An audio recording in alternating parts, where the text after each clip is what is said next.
Thanks for the cookies. Written by Zacharias Frost. Christmas has been a rough time of year for me. All my friends and classmates were always filled with the festive spirit and excited for the plethora of gifts that sat nestled under their trees. But my Christmases were never like that. My family was broken, mostly thanks to the cruelty of my father.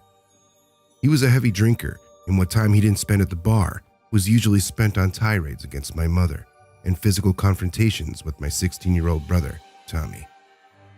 My father was the kind that never seemed satisfied with anything. My mother's meals were never tasty enough. Tommy's attitude and direction in life wasn't admirable enough. More than once, I watched them fight, with my father expelling his wrath upon them both. He broke Tommy's arm twice and left my mother with multiple scars and bruises.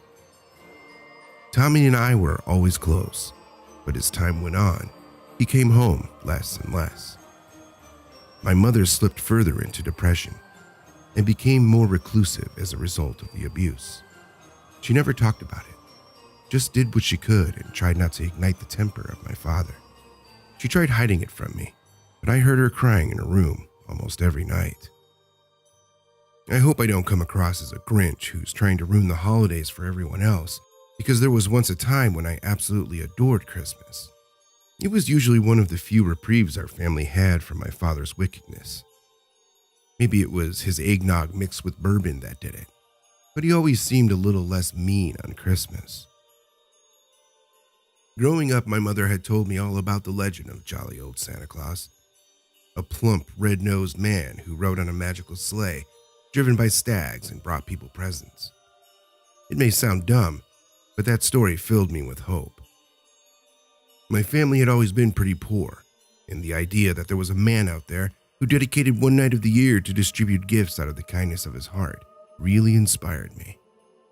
Every year I would write him a letter, usually asking for some toy or the latest gadget that all the kids at school were getting. My 17th Christmas was different though.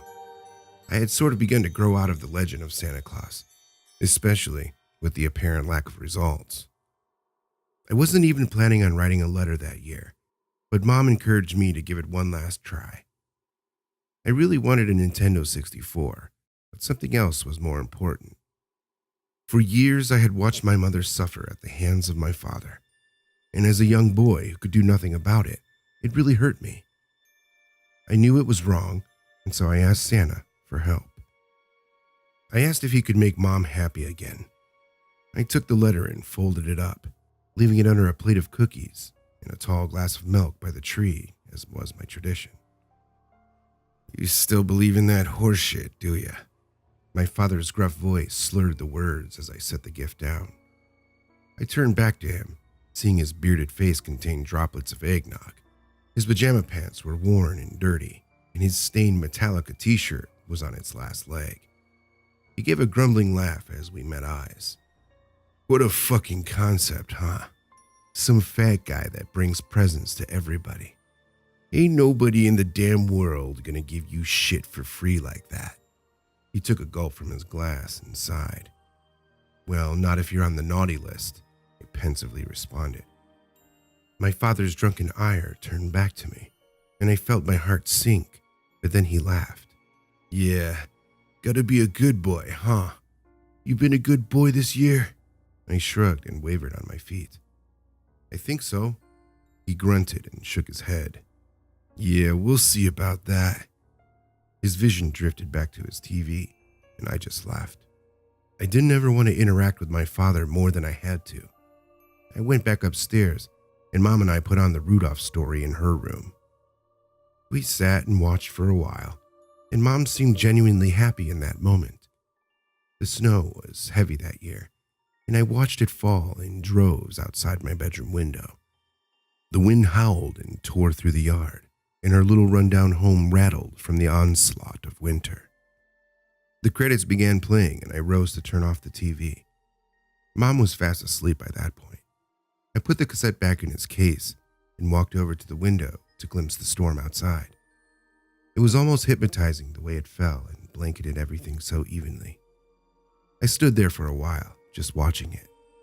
The houses on the street were lit in a flamboyant display of red, green, and yellow lights, and all the occupants nestled in for the night, in anticipation of the coming Christmas morning. I was about to turn away when something caught my eye further down the street. There was a man walking alone in the blizzard. The snowfall was so heavy that I could barely even see him at first. As he drew nearer, I got a better sight. He was wearing a red coat and matching pants, with fluffy white fur around his wrists, ankles, and running down the center of his chest. I recognized his attire right away. It was Santa. I didn't see a beard, though, and he looked quite a bit skinnier than I had been told. He wore a hood over his head, with no signs of his signature cap underneath. He then paused right in front of our house and looked up. Immediately, I withdrew from the window, knowing full well that glimpsing Santa was a surefire way of ending up on the naughty list. I couldn't believe it, though. He had actually come. I don't know how long I sat there, but eventually I heard something strange.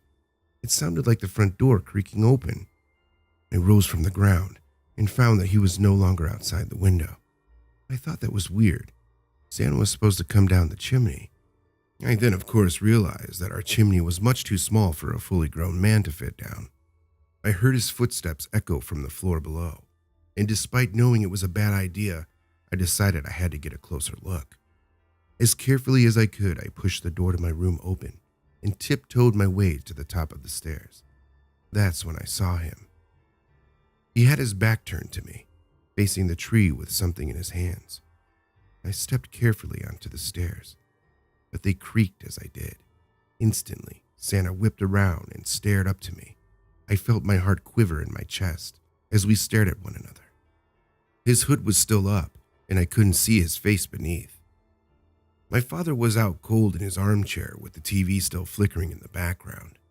Santa set down what was in his hands and turned fully to face me. He then lifted one arm, and his gloved indexed finger wagged slowly back and forth. I knew what that meant and nodded before quickly scurrying back to my room. I just hoped I hadn't ruined it for myself by seeing him.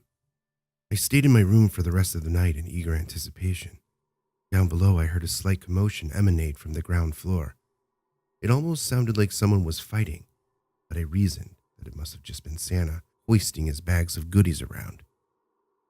Soon after I heard the door open and shut a second later, I didn't dare venture back downstairs, and next thing I knew, I was waking up. The sun was shining bright outside, reflecting light around the street and in the windows. Mom greeted me as I awoke, and the two of us made our way downstairs. Mom seemed apprehensive, but lightened a bit from the excitement that I had. After all, Santa had actually shown up, and I couldn't wait to see what he had brought. Mom smiled as I ran ahead, and I felt as though my wish had actually come true. That changed when we got downstairs, though, and Mom's face contorted into terror before letting out a gut-wrenching scream. My father sat on his usual chair, his eyes wide and jaw slacked open. His neck had several cuts and bruises along them, and he wasn't moving. He didn't even wake up when Mom screamed. Mom panicked and dialed 911, but there was never any hope of saving him. Mom tried shooing me out of the room, but not before I saw what was by the tree. The cookies and milk were gone, and in their place was an envelope and box wrapped with red and green Christmas paper. Mom ushered me to my room as the emergency crews and police arrived. They performed their routine down below, while I inspected the gift. I opened it up and nearly fainted at the sight of a brand new Nintendo 64 console. I was overjoyed and immediately began to set it up. I paused though, remembering the note that had been attached to it. I opened it. Dear Tyler, I'm sorry that my gift took so long to arrive. You've been a very good boy, and you deserve much more than you have gotten. You are a very special young man, and I know you will grow up to be a wonderful person. I hope you enjoy your gift, and I hope that you and your mother can grow together and heal from the things that you have been through. Thanks for always believing, and take care of your mom for me. Love, Santa Claus. P.S. Thanks for the cookies. My father was declared dead soon after that, and preparations were made to lay him to rest. Mom was at first incredibly distraught by what had happened. I think it was more fear of the future than it was sorrow for my father's sudden murder. That's how I read it anyways. Mom managed to find a good job soon after that, and she and I worked to rebuild our lives together. It took her a while, but eventually my wish did come true. Mom began to smile again. My older brother Tommy never came back home, and at first, I didn't understand why. He was my best friend, and I missed him dearly. I held on to that letter from Santa, and still have it to this day. Many years later, I found something in an old box of my brother's belongings. It was one of his journals, and his handwriting looked remarkably similar to the note that Santa had left all those years ago.